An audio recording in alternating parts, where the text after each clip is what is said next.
실제로 금이 너무 많이 올랐어요. 금이 너무 많이 올라서 러프하게 생각을 해보면 이건 간략하게 할 거니까 짧게. 금 같은 경우 강세가 된 이유 중에 가장 큰 시그널은 러우 전쟁 때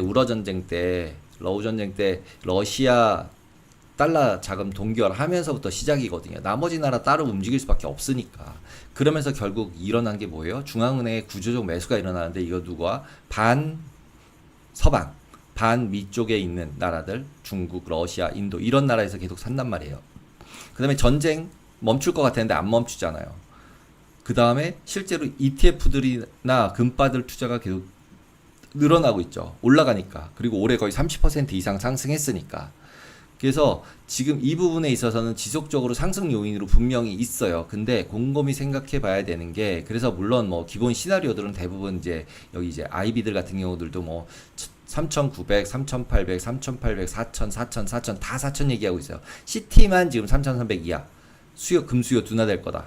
성장되면. 이 얘기는 뭐냐면 글로벌하게 주식시장 좋으니까 안전자산 선호되는 거 금 안 살 거란 얘기인데, 이거는 지금 소수 의견인 거죠, 결국. 근데 이 세 가지 요인 중에서 생각을 해보면 반미 쪽에 있는 쪽에서 계속 금을 사고 있어요. 그러면은 중국이랑 그 다음에 인도나 러시아가 계속적으로 금을 산다는 얘기인데, 얘네들이 계속 꾸준히 무조건 사서 반미 쪽에서 있을 것이라고 가정을 하면은 이 수요는 지속적일 수 있어요. 왜냐하면 이들끼리 지금 브릭스 통화 같은 거 만든다고 하는데, 그 브릭스 통화 안에 뭘 넣겠어요? 뭐 히토를 넣는다, 금 넣는다, 뭐 비트코인 넣는다, 뭐 이런 얘기들 많이 나오는데, 결과론적으로는 반미 쪽, 반서방 쪽에 있는 나라들끼리의 매수가 지속될 가능성은 분명히 존재하고 있어요. 완화가 되지 않으면. 그리고 전쟁이 빨리빨리 다 끝날 것 같지 않은 상태로 지금 돌아가고 있으니까 불확실성은 크죠. 그러다 보니까 당연히 수요가 늘어나고, 그러니까 계속 올라와서 지금까지 온 거예요. 근데 여기서 한 가지 저는 이제 거꾸로 생각이 드는 게 뭐냐면, 오히려 미국의 입장에서 금이 계속 강세가 되면은 싫을 것 같아요. 왜냐하면 금이 계속 강세가 된다는 얘기는 인플레이션 우려가 있다는 얘기고, 그리고 달러에 대한 수요가 줄어든다는 얘기고, 그러면은 지금 국채를 팔고 싶은데, 국채도 팔고 미국 달러가 약세라고 얘기하지만 저는 약간은 중립 정도라고 생각이 들어요. 예. 그러다 보니까 미국 입장에서 금이 계속 강세되는 걸 원할까? 이런 생각이 약간 들고, 그러면서 이제 어쩔 수 없이 강세 시나리오가 지금 조금 더 많다라고 얘기할 수 있지만, 아직까지는 통화 완화되면서 위험자산 선호가 좀 일어나서 지금 수준에서 그렇게 또 폭등하지 않을까, 하긴 어렵지 않을까라고 생각이 들어요. 제가 예전에 금 이제 동영상 만들면서 솔직히 3,000불 넘어가면서부터 전 못 갈 줄 알았어요, 솔직히. 근데 뭐 틀린 거죠. 저는 근데 중국이랑 미국이랑 저렇게 계속 싸울 거라고 생각을 하지 못했어요. 예.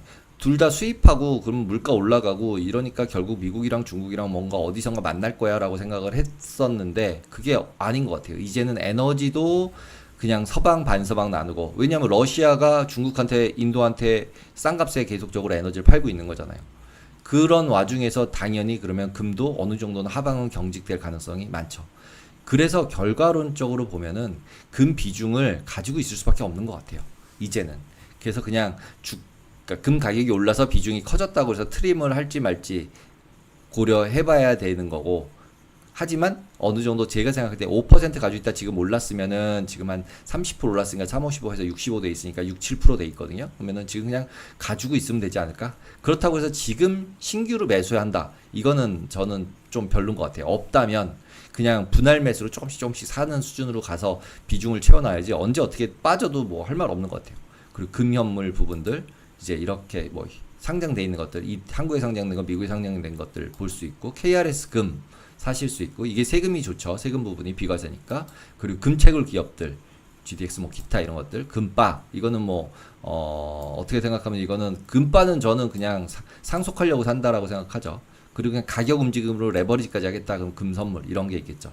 그리고 지금 모니터링 해야 할 때는 결국 이 중앙은행 매입 동향, 그 다음에 유출입, 그 다음에 10년 금리. 왜냐하면 10년 금리가 지금 내려가고 있어서 결국은 금 가격도 올라가고 있는 경향이 있는 거거든요. 인플레이션 우려가 있으니까. 그리고 달러가 강세 약세 되는 부분들도 고려가 되고 있고. 그래서 금 부분에 있어서는 지금 다들 뭐 또 뭐 되게 막 이제 매수 많이 하라고 이렇게 나오거든요. 지금 리포트도 굉장히 많이 나오고 더 갈 거라고 얘기 나오는데, 저는 지금도 그렇게 막 너무 더 급등하는 것보다는 지금 오히려 주식이나 오히려 리스크 온 쪽으로 빨리 붙어서 버블에 좀 붙는 게 맞지 않나, 이런 게 생각이 듭니다. 그리고 포트폴리오를 자산 배분하는 경우에 있어서는 추가 매수를 하기보다는 그냥 있는 거 보유하는 거 정도 수준이라고 생각이 듭니다.